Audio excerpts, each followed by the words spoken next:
lookup ke atribut key yang ada di relasinya. Nah, sekarang kita bisa tambahkan atribut yang sifatnya deskriptif ya. Ya, jadi atribut tambahan kalau kita mau. Contohnya misalnya, pada atribut relasi membeli, kita mungkin bisa tambahkan atribut yang namanya jumlah atau istilahnya quantity, jumlah barang yang dibelinya. Misalnya seperti itu. Jadi ketika saya beli contohnya buah gitu ya, buah apel gitu ya. Nah, saya kan bisa beli lebih dari satu misalnya seperti itu. Jadi artinya kita perlu tentukan jumlahnya kira-kira gitu ya. Nah, pada relasi menjual misalnya, kita tidak mau menambahkan atribut deskriptif lainnya. Jadi cukup hanya dengan menggunakan foreign key saja. Nah, pada kasus seperti ini, berarti kita hanya cukup menambahkan atribut jumlah ya pada relasi membeli. Jadi kurang lebih nanti hasilnya akan seperti ini. Jadi pembeli gitu ya, dia membeli barang. Nah, di mana di sini, di dalam relasi membeli, itu selain ada email dan juga SKU, email pembelinya ya untuk lookup nanti data pembelinya, dan SKU untuk lookup data barangnya, ada juga jumlah ya, total quantity barang yang dibelinya. Nah, jadi ini adalah atribut tambahannya. Nah, kalau di menjual, ya kebetulan di sini misalnya saya tidak mau menambahkan atribut tambahan. Nah, jadi akhirnya kita sudah selesai ya, membuat implementasi ERD-nya atau Entity Relationship Diagramnya. Sekarang kita bahas implementasi model data relasional ya. Sebelumnya kan kita sudah coba implementasi model data yang sederhana ya, yang hanya entity dan juga atribut. Nah, gimana dalam bentuk tabelnya? Nah, sekarang kita bahas tentang implementasi model data relasionalnya. Nah, sebelum kita lanjut, kita akan coba tambahkan entity yang relasinya one-to-one ya, di kasus toko online kita. Karena sebelumnya kita belum ada relasi one-to-one. Nah, biar lebih lengkap, kita akan coba tambahkan relasi one-to-one. Misalnya, di kasus toko online yang kita buat, kita akan menambahkan satu entity yang namanya dompet atau wallet misalnya. Nah, di mana pembeli itu cuma boleh satu atau memiliki satu dompet atau satu wallet ya. Dan satu dompet itu hanya dimiliki oleh satu pembeli. Nah, dari dompet, kita akan tambahkan atribut yang pertama key emailnya ya, dan juga yang kedua adalah atribut saldo.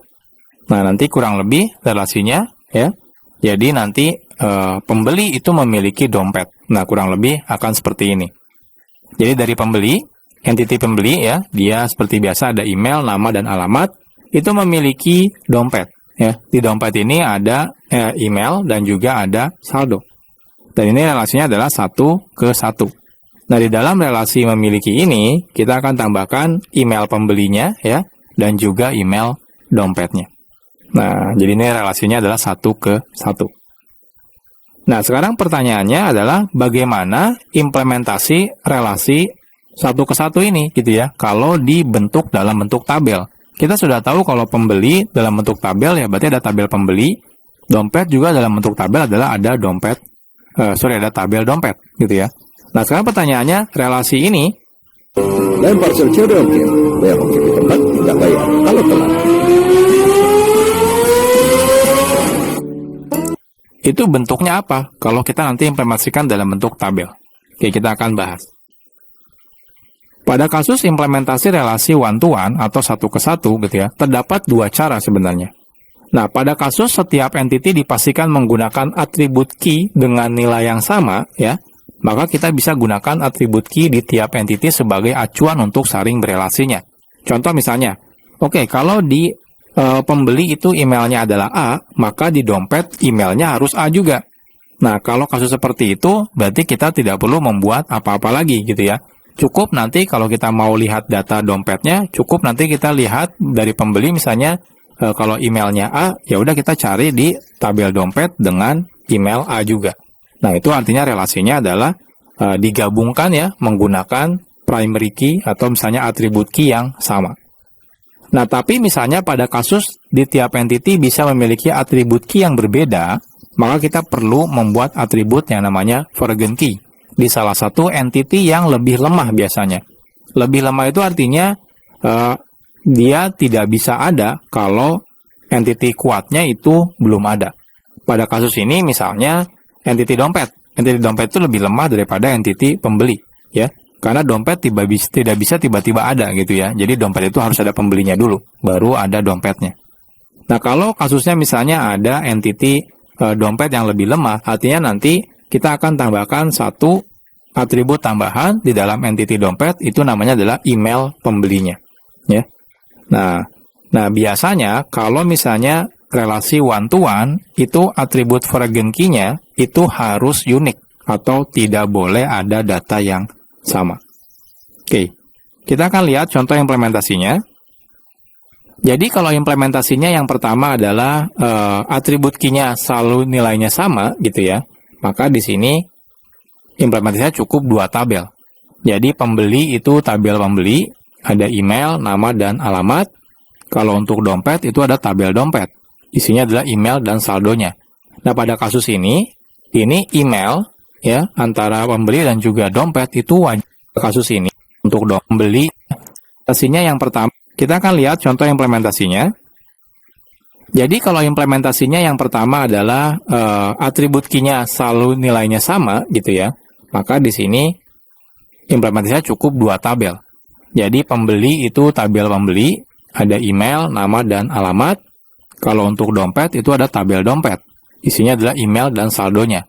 Nah, pada kasus ini email ya antara pembeli dan juga dompet itu wajib sama. Jadi kalau di sini emailnya adalah A atau misalnya eko@gmail.com misalnya, maka di sini juga dompetnya harus eko@gmail.com. Jadi pada kasus yang seperti ini. Atau pada kasus yang kedua, kalau misalnya ternyata di sini bisa beda nilainya, contohnya di sini misalnya bukan email ya, atau kode dompet misalnya. Artinya kan berbeda ya, kalau email di sini contohnya eko, misalnya kode dompetnya bisa 123 misalnya. Nah, pada kasus seperti ini, atribut key-nya bisa berbeda nilainya. Nah, maka kita perlu tambahkan satu kolom tambahan. Namanya adalah email pembeli.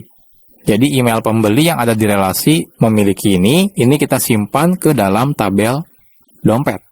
Jadi nanti kita bisa tahu ya, oh emailnya misalnya eko@gmail.com, dompetnya di mana nih? Kita cukup cari di tabel dompet yang punya email pembelinya adalah eko@gmail.com. Nah, pada kasus one-to-one, itu pastikan email pembeli di sini itu harus unik. Artinya tidak boleh ada beberapa baris di sini gitu ya, data di tabel dengan email pembeli yang sama. Nah, jadi ini implementasi one-to-one ya, dari diagram IRD yang kita buat ke tabel. Jadi nanti di tabel basis datanya bentuknya kurang lebih seperti ini. Oke, selanjutnya kita akan bahas implementasi one-to-many atau juga many-to-one gitu ya.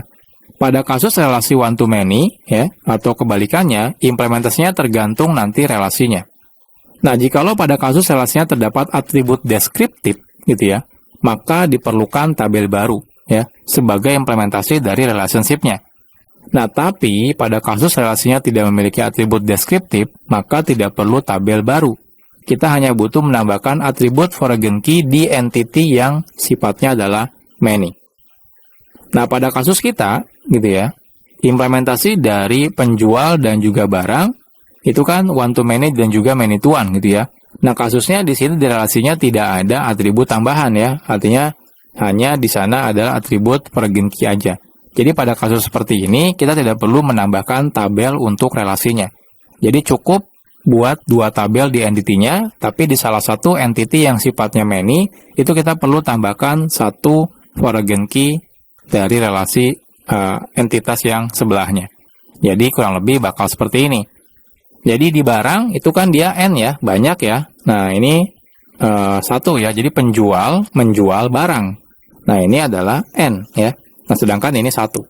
Nah, kasusnya karena di menjual ini tidak ada relasi tidak ada atribut tambahan, cuma ada foreign key ya, SKU barang dan juga email penjual. Pada kasus seperti ini berarti ini tidak perlu menjadi sebuah tabel. Jadi yang perlu menjadi tabel hanya cukup barang dan juga penjual. Nah, lantas bagaimana tahu relasi menjualnya?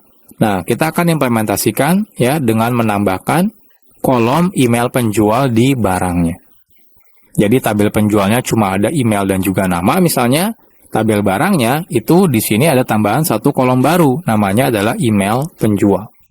Jadi nanti kalau saya punya barang, contohnya A, lalu di sini barangnya B, email penjualnya bisa sama. Misalnya di sini Eko, di sini juga Eko. Artinya apa? Artinya satu penjual ya dengan email Eko itu bisa menjual lebih dari satu barang. Nah, seperti ini. Nah, sebenarnya ini hampir mirip dengan implementasi one-to-one ya. Ketika teman-teman perhatikan di one-to-one, ini juga cukup menambahkan foreign key atribut ya di sini. Nah, cuma bedanya kalau one-to-one, email di sini harus unik ya. Jadi tidak boleh ada yang sama. Nah, kalau di one-to-many atau many-to-one, nah di sini itu boleh duplikat. Artinya baris ke-1 emailnya Eko, baris kedua di sini emailnya Eko, itu juga boleh. Nah, ini implementasi one-to-many. Oke, selanjutnya yang terakhir adalah implementasi many-to-many. Pada implementasi relasi many-to-many, maka diimplementasikan dalam bentuk tabel relasi. Jadi harus diimplementasikan dalam bentuk tabel relasi. Baik itu dia memiliki atribut tambahan atau tidak memiliki atribut tambahan, kalau relasinya adalah many-to-many, maka dia harus menjadi sebuah tabel baru. Nah, di mana nanti di dalam tabel relasi tersebut terdapat semua atribut foreign key dari semua entity yang berelasi. Oke, contohnya akan seperti ini. Ya. Jadi pembeli itu kan membeli. The client review was brutal. We're going to be underwater for weeks. I'm already so pruny. Banyak barang ya, termasuk satu barang pun bisa dibeli oleh banyak pembeli, seperti itu. Nah, pada kasus seperti ini, pembeli akan menjadi sebuah tabel. Jadi nanti tabel pembeli itu ada email, nama, dan juga alamatnya, gitu ya. Lalu juga ada tabel barang ya untuk implementasi entitas barang. Jadi sini ada tabel barang, gitu ya. Nah, ini SKU, ini nama, harga, dan ini ada email penjual bawaan dari relasi one-to-many ke penjual ya. Nah, selanjutnya untuk membeli, itu nanti karena dia relasinya adalah banyak ke banyak, dia akan terbentuk satu tabel baru ya di dalam basis datanya, yaitu tabel membeli. Atau mungkin enaknya nama tabelnya adalah tabel pembelian ya. Nah, seperti itu. Nah, di sini, ini kita wajib menambahkan atribut key-nya itu adalah foreign key dari relasinya, yaitu adalah email dan juga SKU. Jadi di sini adalah email dan juga SKU. Nah, selanjutnya di sini adalah jumlah. Jadi kita masukkan di sini jumlahnya. Jadi contohnya kalau di sini ada pembeli misalnya Eko gitu ya, lalu barangnya adalah SKU-nya A dan B. Nah, di sini kan bisa aja emailnya adalah Eko, SKU-nya adalah A, jumlahnya 1. Lalu emailnya Eko lagi, SKU-nya adalah B gitu ya. Nah, jumlahnya di sini 1. Seperti itu. Nah, artinya dari pembeli itu bisa banyak membeli SKU, termasuk SKU juga bisa banyak dibeli oleh pembeli. Seperti itu. Jadi bisa aja emailnya di sini Budi, SKU-nya A. Jadi Budi SKU A itu bisa dibeli oleh Eko dan juga oleh Budi. Seperti itu. Jadi ini implementasi tabel dari many to many. Nah, kalau sampai sini teman-teman nanti masih bingung ya, bagaimana real implementasinya, tidak usah khawatir. Nanti kita akan ada contoh implementasi dalam bentuk data tabel aslinya, gitu ya. Nah, tapi intinya sekarang kita sudah tahu bagaimana implementasi model data ya yang relasional dari one-to-one, one-to-many ya atau many-to-one dan juga many-to-many. Sekarang kita bahas tentang model data lainnya. Nah, sebenarnya sampai materi model data relasional kita sudah bisa mulai membuat basis data yang baik. Nah, tapi pada kasus-kasus tertentu, itu kadang ada jenis model data lainnya. Nah, di materi ini kita akan coba bahas beberapa model data lainnya yang memang sering digunakan ya. Nah, yang pertama ada nanti weak entity atau entitas lemah, ada juga sub-entity atau entitas turunan, ada juga unary relationship atau relasi tunggal, ada juga multi-entity relationship atau relasi multi-entitas, dan yang terakhir adalah redundant relationship atau relasi ganda. Nah, kita akan bahas satu persatu dan juga kita kasihkan contoh kasusnya ya di ruang lingkup toko online yang akan kita buat. Oke, yang pertama adalah weak entity atau entitas lemah. Ini sebenarnya adalah entitas biasa tapi sifatnya lemah. Artinya dia tidak bisa berdiri sendiri. Jadi kalau tidak ada entitas kuatnya, dia tidak bisa berdiri sendiri ya. Atau istilahnya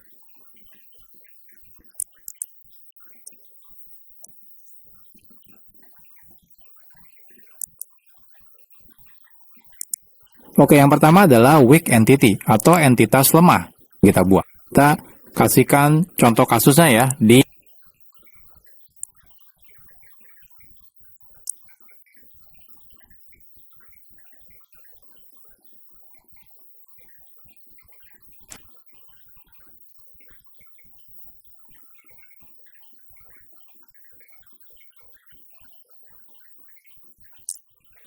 ruang lingkup toko online yang akan kita buat.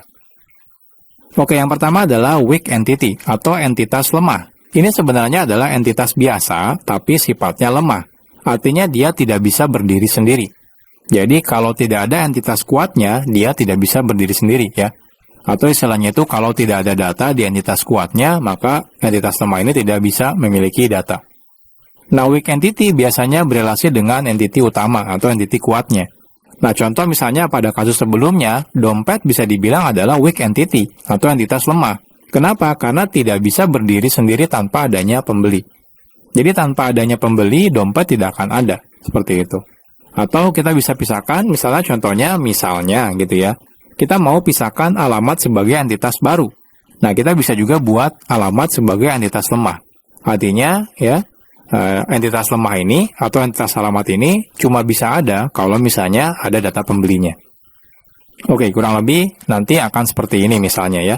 Anggap aja kita mau pisahkan alamat itu sebagai sebuah entitas, di mana misalnya satu pembeli bisa memiliki lebih dari satu alamat misalnya, gitu ya.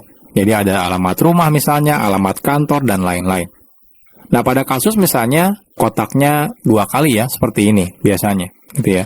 Nah, ini menandakan bahwa ini adalah entitas lemah. Artinya entitas lemah ini tidak bisa berdiri gitu ya, tanpa adanya entitas utama atau entitas kuatnya. Contohnya adalah di sini pembeli. Jadi di sini contohnya pembeli memiliki dompet gitu ya. Jadi dompet kita bilang ini adalah entitas lemah. Nah, lalu contohnya pembeli juga memiliki banyak alamat misalnya ya. Nah, kita bilang kalau alamat ini adalah entitas lemah ya.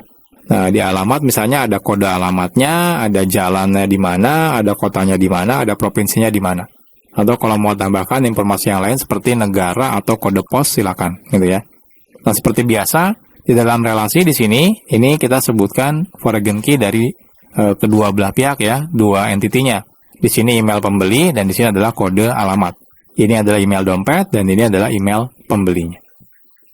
Coba yang baru, Garnier Bright Complete Vitamin C Water Gel. Cepat meresap, pudar tanpa hitam, kulit tampak cerah. Bersin tenggorokan gatal, pilek, dan batuk tidak masuk juga. Kamu butuh Fix Formula 44. Sirupnya yang menghangatkan tenggorokan, melegakan tenggorokan gatal, bersin, pilek, batuk tidak berdahak. Fix Formula 44, 4 gejala, lega. Nah, jadi seperti ini adalah weak entity. Nah, implementasinya sebenarnya sederhana ya. Kalau ini one to one, tinggal teman-teman nanti implementasi one to one gitu ya, tabelnya. Kalau ini one to many, berarti tinggal implementasi one to many. Nanti kita akan coba ya, dibahas di materi selanjutnya tentang implementasi dari model data weak entity ini. Oke, selanjutnya adalah ada sub entity. Saat kita membuat entity, bisa terjadi adanya beberapa entity yang lebih detail biasanya ya, atau istilahnya itu sub entity. Ini biasanya yang memiliki kesamaan atribut, tapi terdapat juga perbedaannya. Nah, contoh pada kasus misalnya entity barang. Kemungkinan akan ada banyak jenis barang. Contohnya misalnya gitu ya. Nah, jenis barang tersebut mungkin data atributnya sama, tapi juga beberapa ada yang berbeda. Seperti itu. Contohnya misalnya, kita nanti akan tambahkan 2 jenis barang baru ya. Yang pertama adalah barang laptop, yang kedua adalah barang pakaian. Nah, secara entity mungkin ada kesamaan antara barang laptop dan juga barang pakaian. SKU-nya ada gitu ya, nama barangnya ada, harganya juga ada. Jadi, entity tersebut kita bisa bilang entity barang. Nah, tapi pada kasus yang lebih spesifik, entity barang dan juga entity pakaian gitu ya, barang laptop dan juga barang pakaian, ada atribut-atribut yang berbeda. Ya, contohnya kan di laptop mungkin ada speknya ya, kayak CPU-nya berapa, RAM-nya berapa, hard disk-nya berapa, dan lain-lain. Sedangkan di pakaian itu tidak ada hal seperti itu. Di pakaian mungkin adanya adalah ukurannya atau warna pakaiannya, seperti itu. Nah, untuk menggambarkan sub-entity, nah kita akan menggunakan diagram ISA ya. ISA itu sebenarnya ISE ya, adalah sebuah apa gitu ya. Nanti kita akan lihat di gambarnya. Oke, kita akan lihat di sini. Nah, ketika kita buat relasi sub entity, maka hasilnya akan seperti ini. Jadi di sini misalnya ada entity barang gitu ya.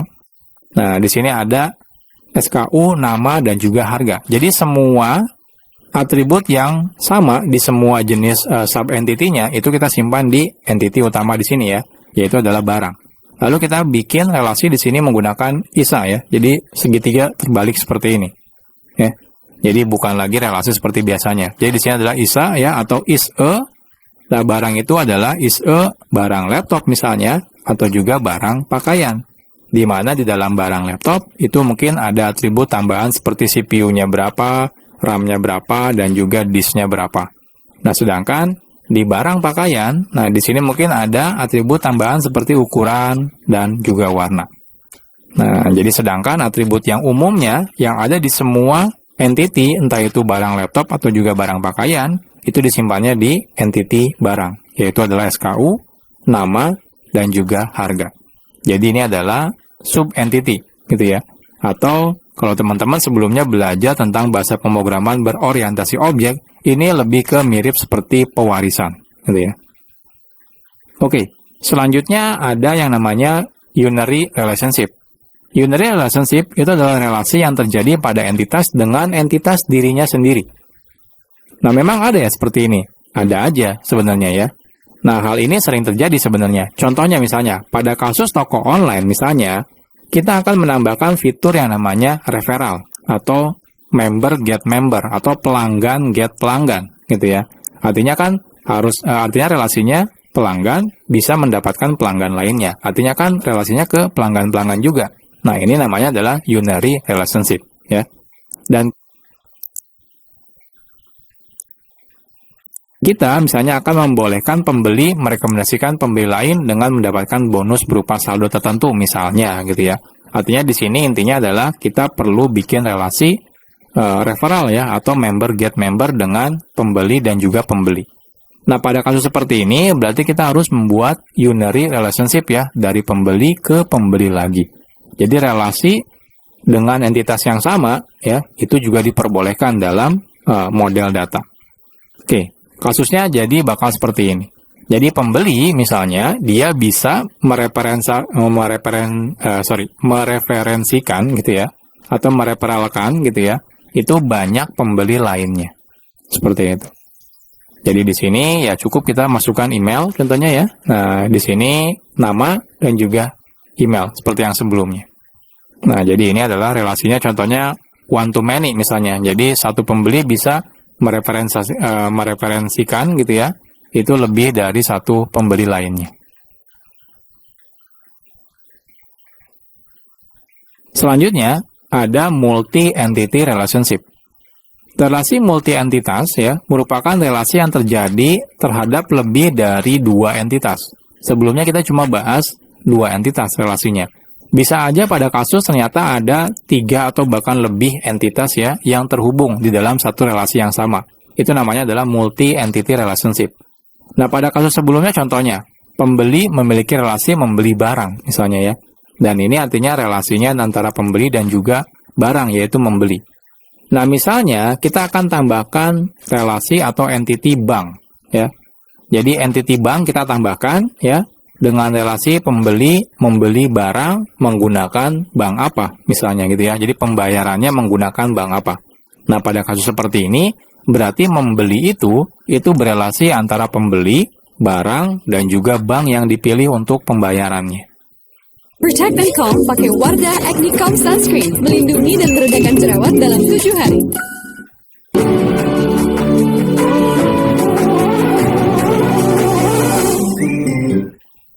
Oke, berarti nanti hasilnya akan seperti ini, gitu ya. Jadi di sini ada pembeli, dia membeli ya barang dan dia juga menggunakan bank apa. Nah, pada kasus seperti ini berarti di sini contohnya di bank ada kode banknya dan juga ada nama banknya misalnya.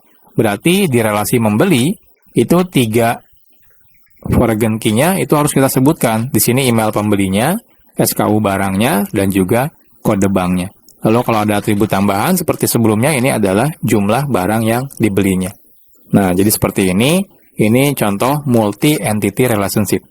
Jadi pada nanti dunia nyata itu bakal sering sekali ya kita akan membuat multi-entity relationship ya pada relasi-relasi yang kompleks. Yang terakhir itu adalah redundant relationship. Relasi antar entitas boleh lebih dari satu ya. Nah, jikalau ada dua entitas memiliki relasi lebih dari satu antar entitas tersebut, artinya ini adalah relasi ganda ya atau redundant relationship. Nah, sebelumnya kan kita punya relasi contohnya ya, dari pembeli ke barang, yaitu adalah membeli. Bisa saja ada relasi lainnya ya, selain membeli ya. Misalnya, kita tambahkan relasi pembeli boleh menyukai barang, seperti itu. Nah, kalau misalnya di fitur toko online mungkin ada fitur wishlist misalnya, seperti itu ya. Nah, itu artinya kan pembeli dengan barang juga. Jadi relasinya pembeli itu ke barang ada dua. Yang pertama adalah menyukai atau wishlist gitu ya. Yang kedua adalah membeli. Artinya ada dua relasi ya. Jadi artinya tidak hanya membeli tapi juga ada relasi menyukai. Pada kasus seperti ini berarti adalah redundant relationship. Jadi kurang lebih nanti diagramnya akan seperti ini. Jadi dari pembeli itu tidak hanya membeli barang gitu ya, tapi juga pembeli menyukai barang seperti ini. Nah, contohnya di sini kasusnya pembeli juga relasinya adalah banyak ke banyak dengan barang.